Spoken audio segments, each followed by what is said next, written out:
नमस्कार मित्रों, Shukla ji UP 32 channel में आपका स्वागत है। और इस वीडियो में आज बात करेंगे मित्रों भगवती तुलसी की कथा। इस वीडियो में हम आपको इस पे जानकारी देंगे। जो लोग पहली बार चैनल को देख रहे हैं वो चैनल को सब्सक्राइब कर लें, और जो लोग पहले से जुड़े हैं वो लाइक एवं कमेंट अवश्य करें मित्रों। तो बिना देरी के हम अपना वीडियो शुरू करते हैं। एक बार देवराज इंद्र देवगुरु बृहस्पति के साथ भगवान शिव का दर्शन करने कैलाश गए। महादेव ने दोनों की परीक्षा लेनी चाहिए, इसलिए रूप बदलकर अवधूत बन गए। उनके शरीर पर कोई वस्त्र न था। उनका शरीर जलती हुई अग्नि के समान धधक रहा था और अत्यंत भयंकर नजर आते थे। अवधूत दोनों के रास्ते में खड़े हो गए। इंद्र ने एक विचित्र पुरुष को रास्ते में खड़े देखा तो चौंके। इंद्र को देवराज होने का गर्व घेरने लगा। उन्होंने उस भयंकर पुरुष से पूछा, तुम कौन हो? भगवान शिव अभी कैलाश पर विराज रहे हैं या कहीं भ्रमण पर हैं? मैं उनके दर्शन के लिए आया हूँ। इंद्र ने कई प्रश्न किए, लेकिन वह पुरुष योगियों के समान मौन ही रहे। इंद्र को लगा कि एक साधारण प्राणी अपमान कर रहा है। उनके मन में देवराज होने का अहंकार उपजा, जो क्रोध में बदल गया। इंद्र ने कहा, मेरे बराबर अनुरोध पर भी तू कुछ नहीं बोलकर मेरा अपमान कर रहा है। मैं तुझे अभी दंड देता हूँ। ऐसा कहकर इंद्र ने वज्र उठा लिया। भगवान शिव ने वज्र को उसी समय स्तंभित यानी जड़ कर दिया।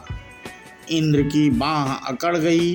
भगवान अवधूत क्रोध से लाल हो गए।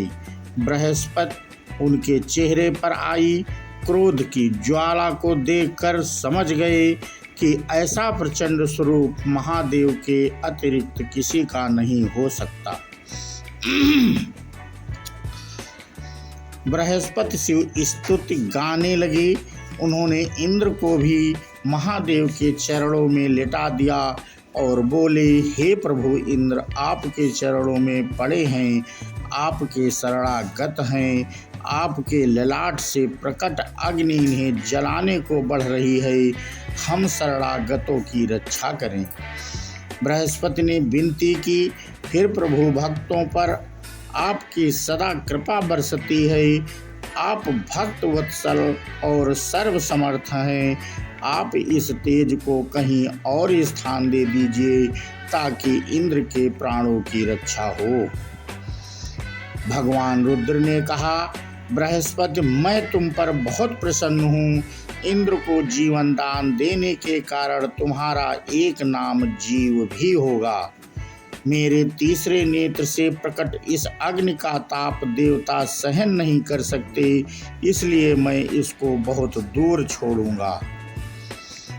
महादेव ने उस तेज को हाथ में धारण कर समुद्र में फेंक दिया। वह फेंके जाते ही भगवान शिव का वह तेज तत्काल एक बालक के रूप में परिवर्तित हो गया।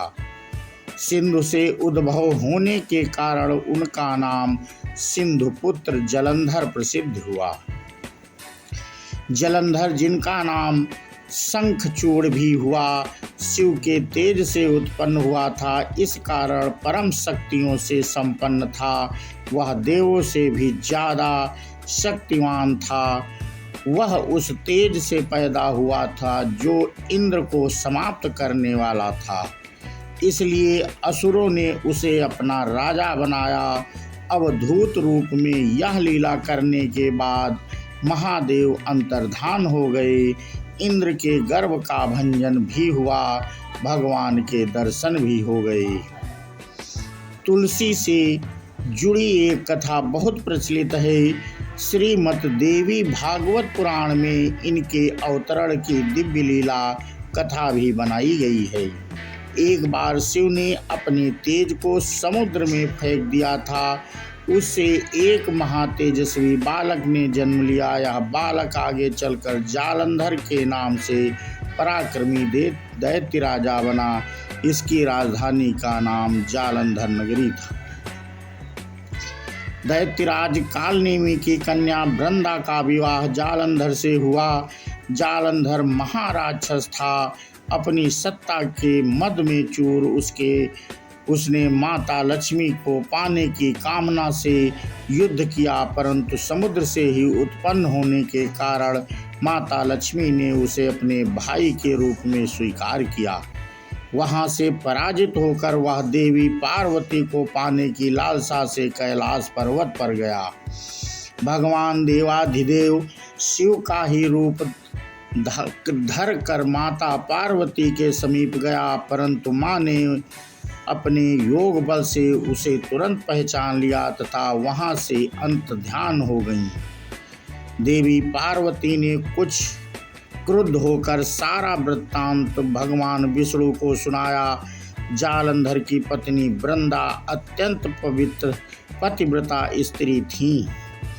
उसी के पतिव्रत धर्म की शक्ति से जालंधर ना तो मारा जाता था और ना ही पराजित होता था। इसीलिए जालंधर का नाश करने के लिए वृंदा के पतिव्रत धर्म को भंग करना बहुत जरूरी था। इसी कारण भगवान विष्णु ऋषि का वेश धारण कर वन में जा पहुँचे, जहाँ वृंदा अकेली भ्रमण कर रही थी। भगवान के साथ दो मायावी राक्षस भी थे, जिन्हें देखकर वृंदा भयभीत हो गई। ऋषि ने वृंदा के सामने पल में दोनों को भस्म कर दिया। उनकी शक्ति देखकर वृंदा ने कैलाश पर्वत पर महादेव के साथ युद्ध कर रहे अपने पति जालंधर के बारे में पूछा। ऋषि ने अपने माया जाल से दो बानर प्रकट किए।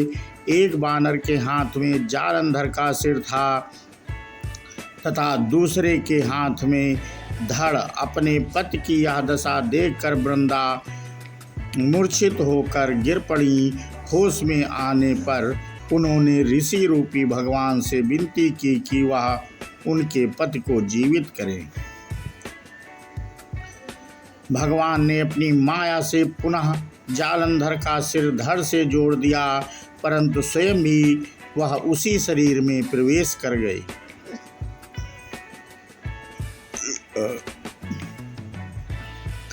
वृंदा को इस छल का जरा आभास ना हुआ। जालंधर बने भगवान के साथ वृंदा पतिव्रता का व्यवहार करने लगी,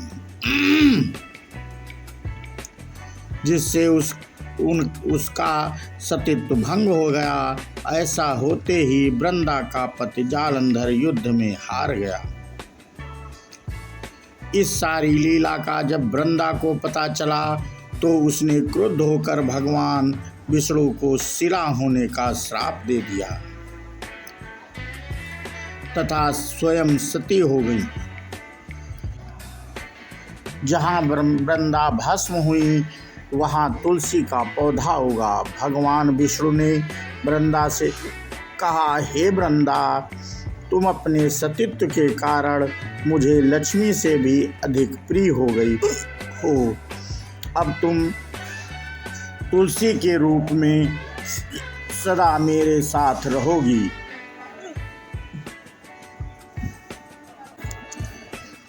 जो मनुष्य भी मेरे शालिग्राम रूप के साथ तुलसी का विवाह करेगा, उसे इस लोक और परलोक में विपुल यश प्राप्त होगा। जिस घर में तुलसी होती हैं वहाँ यम के दूत भी असमय नहीं जा सकते। गंगा व नर्मदा के जल में स्नान तथा तुलसी का पूजन बराबर माना जाता है।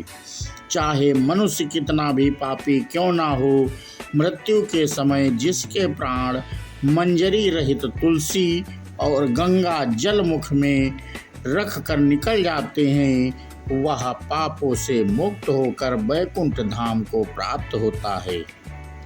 जो मनुष्य तुलसी व आंवले की छाया में अपने पितरों का श्राद्ध करता है, उसके पितर मोक्ष को प्राप्त हो जाते हैं। उसी दैत्य जालंधर की यह भूमि जलंधर नाम से विख्यात है। सती वृंदा का मंदिर मोहल्ला कोट किशनचंद में स्थित है। कहते हैं इस स्थान पर एक प्राचीन गुफा थी जो सीधी हरिद्वार तक जाती थी। तो मित्रों, हम अपना वीडियो यहीं पे समाप्त करते हैं और ये माँ भगवती तुलसी की कथा थी। ये आपको कैसी लगी और कमेंट करके हमें अवश्य बताएं। और जो लोग पहली बार चैनल को देख रहे थे वो चैनल को सब्सक्राइब कर लें मित्रों, जिससे ऐसे धार्मिक वीडियो का नोटिफिकेशन आपको मिल सके। और हम अपना वीडियो समाप्त करते हुए और एक जयकारा लगाते हैं, बोलो बम बम भोले की जय हो, भगवती तुलसी माँ की जय हो। जय हिंद, जय भारत, वंदे मातरम।